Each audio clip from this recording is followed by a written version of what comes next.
Hi, everyone, and welcome to My Blood is Boiling. I just saw some things in my inbox and I really had to share them because they made me so angry. The first was a so called, it's an event today called What Should Every Child Know About Food and Farming Systems? And that sounds all really great, doesn't it? And it's by something called the Sustainable Food Trust, which is based in Bristol. And the CEO is Mr. Patrick Holden, CBE, who I came across in Bath at the University of Bath when he was part of a seminar. He's a dairy farmer. He's always banging on about regenerative agriculture. Anyway, some of the questions that this guy reckons that we should be asking is, what should children learn about a sustainable diet? Sounds fair enough, doesn't it? And should we encourage children to eat less meat? That also sounds very fair enough. Had I not run into Patrick Holden, CBE, at this Bath University seminar in, I think it was 2020 sometime, um, it all sounds great, doesn't it? Sustainable food trust. It's what everybody wants to hear about. However, when Patrick Holden and his colleagues were spouting forth in Bath at the invitation, apparently, of the university vice chancellor, who was concerned about catastrophic climate breakdown, guess what was never mentioned? Yeah, veganism, the role of animal agriculture in catastrophic climate breakdown. So, guess who, in this massive audience um, of mainly meat eaters, raised their hand and asked the question, citing Joseph Poor's study, Oxford University study, landmark study about the key role of animal agriculture in climate change? Well, I did. And what did Mr. Patrick Holden, CBE, founder of the Sustainable Food Trust, say? I know Joseph Poor, I've met him. He doesn't understand farming. And that was his response to, you know, Joseph Poor's PhD, which categorically showed that all animal agriculture is a massive key factor in catastrophic climate change, and also that the whole grass fed animals solution is in fact a toxic lie. So I was kind of annoyed to see this seminar coming up today, and then I saw something else in my inbox.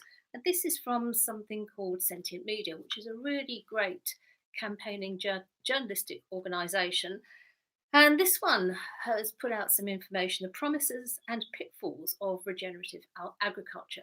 So, as vegans, we all understand the key role that the animal death industry has in catastrophic climate breakdown. And, we've got United Nations talking about it, uh, that food, energy, and water are making a nexus for sustainable development. Agriculture, as it is now practiced, has an immense impact on the environment and a largely negative one at that. We all know that. And then we all know that, well, vegans, that of all greenhouse gas emissions come, at least a quarter of all greenhouse gas emissions come from the agricultural sector. And half of all the habitable land on the planet is used for this purpose. Of that, half, 77%, is utilised for animal agriculture, either for grazing food animals or growing the crops needed to feed them. We all know this, and yet Patrick Holden and his ilk are continuously banging the drum of the lie of regenerative agriculture, and it just actually makes my blood boil. And you can just see the way that this seminar is going to sort of like today is going to play out.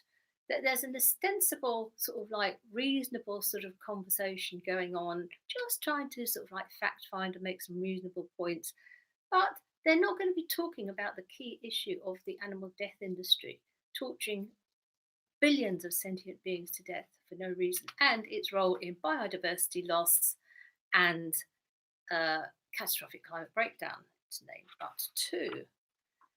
So, what does regenerative agriculture say that they do? They talk about carbon capture. They say how ecologically sound it is, how important it is to have animals grazing on the land to restore biodiversity and ecosystems. But is that true? Well, according to this Sentient Media piece, not really. There's a whole little chunk here about grass-fed livestock. And they say turning exhausted cropland over to pasture where animals are grazed is believed to have several benefits. Some scientists believe that grazing animals restore the nutrient content of the soil and increasing overall soil health, therefore increasing its ability to store carbon. And they say, however, though this may be the case, grazing livestock is a fundamentally untenable method of reaching sustainability. Grass-fed livestock still produces a huge amount of greenhouse gas emissions, and the destruction of vital ecologies for pastures is a serious accelerator of climate change. Grazing livestock may be better from an environmental and animal welfare standpoint than factory farming, but it still falls short of being beneficial to the environment. And I would bet categorically that this talk tonight between 5 and 6 p.m. from the so-called Sustainable Food Trust, aimed at parents of kids, how cynical is that, is going to be banging on about sustainable agriculture. It's just driving me mad, actually. It's just driving me mad. They've got another subheading here, livestock. It says the state of science on this topic. Right, they say there is evidence that better livestock management can sequester carbon and improve soil health, but there is also much evidence to the contrary. Yeah, right.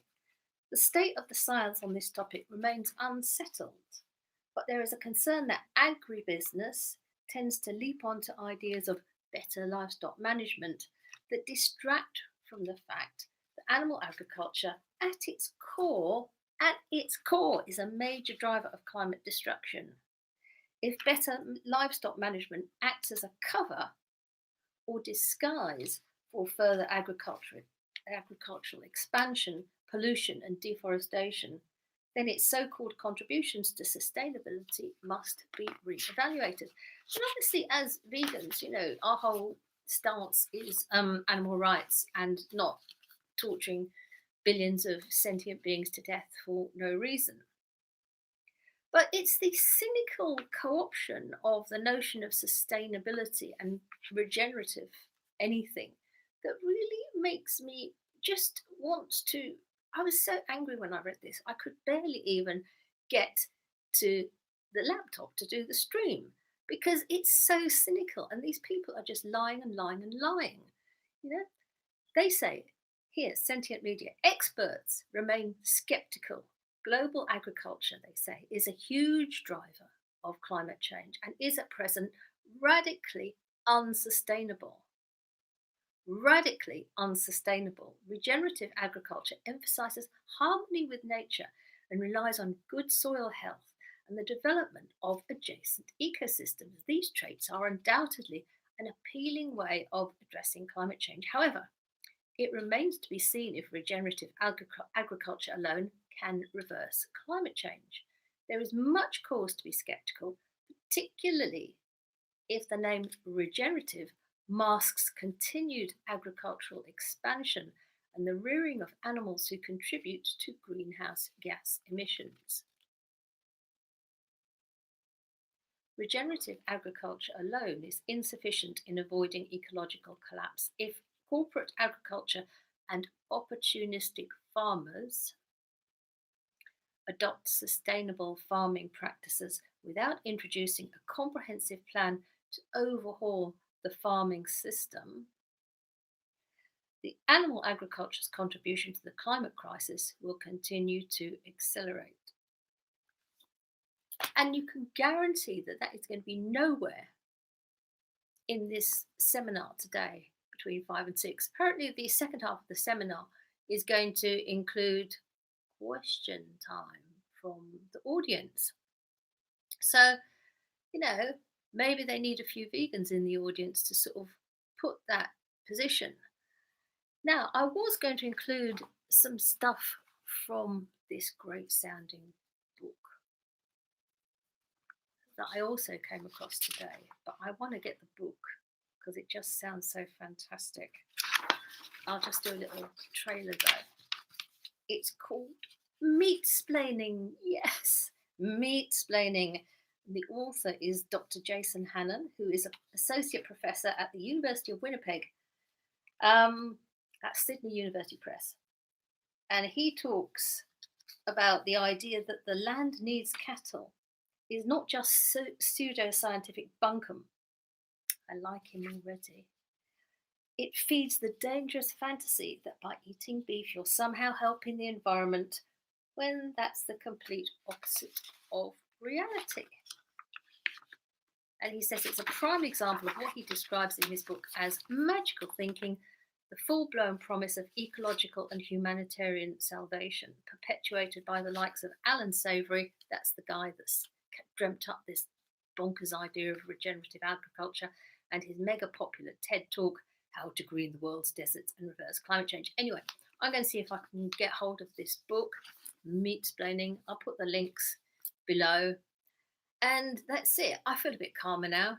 I needed to get that off my chest, It was just like, Anyway, so thank you for listening. Please subscribe, share, ding the bells and buttons and stuff like that. I'll be getting the book, and there's a lot more going on. There's some really good stuff coming up, including some very interesting work from the Animal Justice Project, who are talking about WWF and their links with Cargill. Anyway, stay safe, enjoy the holiday time, have fun, and thanks for your time and attention today. Take care.